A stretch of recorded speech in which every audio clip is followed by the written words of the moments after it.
میں تھا انگلینڈ میں ایک دفعہ،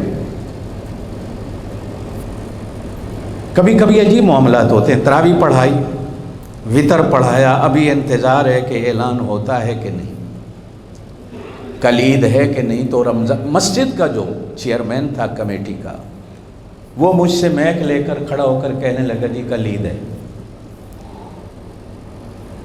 تو میں نے اس سے پوچھا کہ بھائی کہیں سے خبر آئی، کہیں اعلان ہوا؟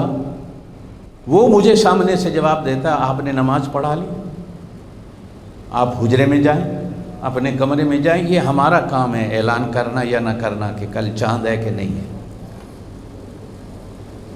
مجھے بڑا غصہ آیا، میں نے مسجد کی چابیاں رکھی، میں نے کہا یہ پڑھی ہیں، کل عید کی نماز بھی خود پڑھا لینا، میں وہ مولوی نہیں ہوں کہ جس سے تم اس طرح عید کی نماز پڑھاؤ۔ میں نے صرف اتنا پوچھا ہے کہ کہیں مشورہ ہوا، کہیں چاند نظر آیا نہیں آیا، لیکن وہ کہنے لگے جی ہم چیئرمین ہیں۔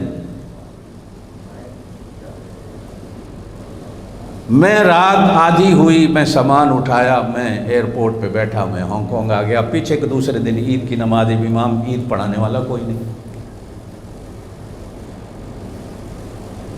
تو میں اس وقت ایئرپورٹ پہ تھا جب عید کی نماز کا ٹائم تھا، تو ایک آدمی نے مجھے فون کیا، استاد جی کہاں ہیں؟ میں نے کہا میں ہانگ کانگ جا رہا ہوں، عید کی نماز خود پڑھ لو اور چیئرمین سے کہو خود پڑھا دے۔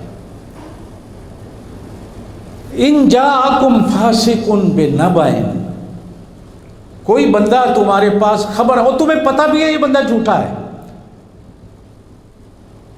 میں دعوے سے کہتا ہوں کہ گاؤں میں، شہر میں جو بندہ جھوٹ بولنے والا ہے وہ ہر کسی کو پتہ ہے یہ جھوٹ بولتا ہے، ہر کسی کو پتہ ہے یہ لڑائیاں ڈلواتا ہے، ہر کسی کو پتہ ہوتا ہے یہ چغلی ادھر کی ادھر کرتا ہے، ادھر کی ادھر کرتا ہے، یہ لڑائیاں ڈلواتا ہے، لیکن پھر بھی بندہ اس کی بات مان لے۔ ان تصیبوا قوما بجہالۃ، پھر تسی کسی نہ کسی مصیبت پہ پہ جا سو، فتصبحوا علی ما فعلتم نادمین، اور کل تم نادم رہو گے، افسوس کرو گے کہ میں اس کی بات نہ مانتا۔ نبی پاک صلی اللہ علیہ وسلم نے ایک صحابی کو، جو قرآن کی اس آیت کی شان نزول ہے کہ یہ کیوں نازل ہوئی، ایک صحابی کو بھیجا کہ فلاں بستی میں جا، ان سے زکوٰۃ اور صدقات کا مال اکٹھا کر کے لیا۔ حضور صلی اللہ علیہ وسلم نے بندے مقرر کیے ہوئے ہوتے تھے۔ اب یہ یہاں سے نکلا مدینے سے، گاؤں والوں کو خبر ہو گئی کہ بندہ آ رہا ہے۔ اب وہ گاؤں والے نبی کا صحابی سمجھ کر، ایک عالم دین سمجھ کر، نبی پاک کا شاگرد سمجھ کر اس کا استقبال کرنے کے لیے باقاعدہ اسلحے کے ساتھ تلواریں لے کر گاؤں کے باہر آئے۔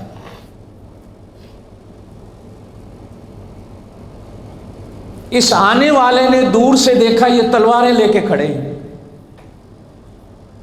اس کے دل میں آیا کہیں یہ مجھے قتل تو نہیں کرنے والے، یہ واپس ہو گیا اور جا کر حضور صلی اللہ علیہ وسلم سے کہہ دیا کہ وہ انہوں نے انکار کر دیا، ہم زکوٰۃ صدقات نہیں دیتے۔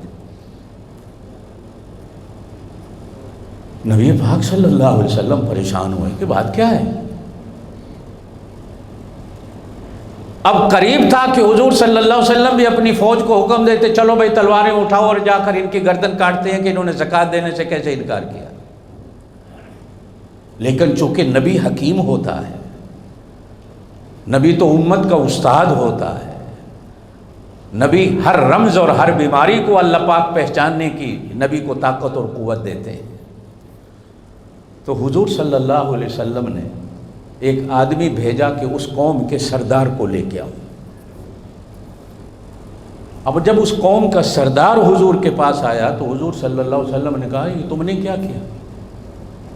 اس نے کہا جی ہم نے کیا کیا؟ فرمایا میں نے بندہ بھیجا تھا زکوٰۃ وصول۔ اس نے کہا جی بندہ تو آیا ہی کوئی نہیں گاؤں میں۔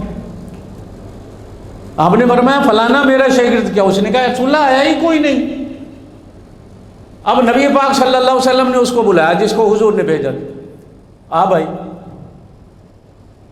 تو گیا تھا کہ نہیں؟ اب وہ کہنے لگا یا رسول اللہ میں تو تلواراں دیکھ کے واپس آ گیا، میں نے کہا شاید یہ مجھے قتل کرنے لگے۔ تو حضور نے فرمایا تو آ کر مجھے سچ خبر دیتا، اگر تیری خبر کو سن کر میں تلواریں اٹھا کر اپنی فوج کو لے کر اس گاؤں پہ حملہ کر دیتا ان کی گردنیں کاٹنے لگ جاتی تو کیا ہوتا؟ اللہ کا بندہ اتنی بڑی بات، یہ وہ بات ہوتی ہے جو معاشرے میں فساد پیدا کرتی ہے، معاشرے میں بغاوت پیدا کرتی ہے، آپس میں لڑائی اور دنگا فساد ہوتا ہے۔ اور قرآن نے کہا کہ جو ایسا جھوٹی خبر اور فساد مچانے والا بندہ ہو اس کو پکڑو، اگر وہ توبہ طیب ہوتا ہے تو ٹھیک، ورنہ اس کا ایک بازو اور ایک الٹی ٹانگ کاٹ دو یا پھر اس کو ملک سے نکال دو۔ یہ قرآن نے اس کی سزا رکھی ہے۔